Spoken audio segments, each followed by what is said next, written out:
Muslim ಮೂಲಕ್ಕೆ ಸರ್ಕಾರ ಯಾರು ಓಲೈಕೆ ರಾಜಕಾರಣ ಮಾಡೋಂಥ ಪ್ರಶ್ನೆ ಬರುವುದಿಲ್ಲ. ಯಾರು ಇಲ್ಲೀಗಲ್ ಎನ್ಕ್ರೋಚ್ಮೆಂಟ್ ಮಾಡಬಾರ್ದು.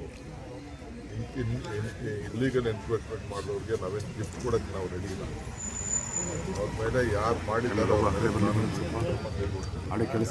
ಅದಕ್ಕೆಲ್ಲ ಕೆಲವೆಲ್ಲ ದುಡ್ಡು ಕಲೆಕ್ಟ್ ಮಾಡಿದ್ರು ಮತ್ತೊಂದು ಅಂತ ಹೇಳಿ ಅಲ್ಲಿಯವರೇ ಕೆಲವೆಲ್ಲ ಸ್ಟೇಟ್ಮೆಂಟ್ ಎಲ್ಲ ಕೊಟ್ಟಿದ್ದಾರೆ. ಕೆಲವು ಮಾನವೀಯತೆ ದೃಷ್ಟಿಯಿಂದ ನಮ್ಮ ಗೌರ್ಮೆಂಟನ್ನು ಒಂದು ಸ್ಕೀಮ್ ಇದೆ, ಏನು ಮುಖ್ಯಮಂತ್ರಿ ಹೌಸಿಂಗ್ ಸ್ಕೀಮ್ ಅಂತ ಒಂದು ಸ್ಕೀಮ್ ಇದೆ. ಅದರಲ್ಲಿ ಅಕಸ್ಮಾತ್ ಎಲಿಜಿಬಲ್ ಇತ್ತು ಅಂತಂದರೆ ಕೆಲವುದು ನಮ್ಮವರು ಕೆಲವು ಹಿಂದೆ ಕೆಲವು ಭಾಗದಲ್ಲಿ ವಾರ್ಡ್ಗಳಲ್ಲಿ ಹಕ್ಕುಪತ್ರ ಕೊಟ್ಟಿದ್ರು ಅಂತ ಹೇಳ್ತಾ ಇದ್ದಾರೆ. ಅದನ್ನೆಲ್ಲ ಎಕ್ಸಾಮಿನ್ ಮಾಡೋಕ್ಕೆ ಹೇಳಿದ್ರು. ಜನರ ಹೊರಗಡೆಯಿಂದ ಬಂದವರು ಹೊಸದಾಗೂ ಸೇರ್ಕೊಂಡಿದ್ದಾರೆ.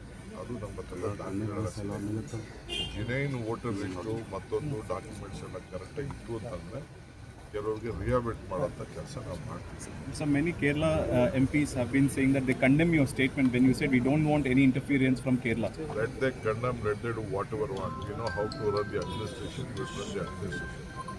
It is a state with a good governance. We don't want illegal encroachment. Unnecessary, if they want, let they have those, they take their people there and let they give them whatever they want.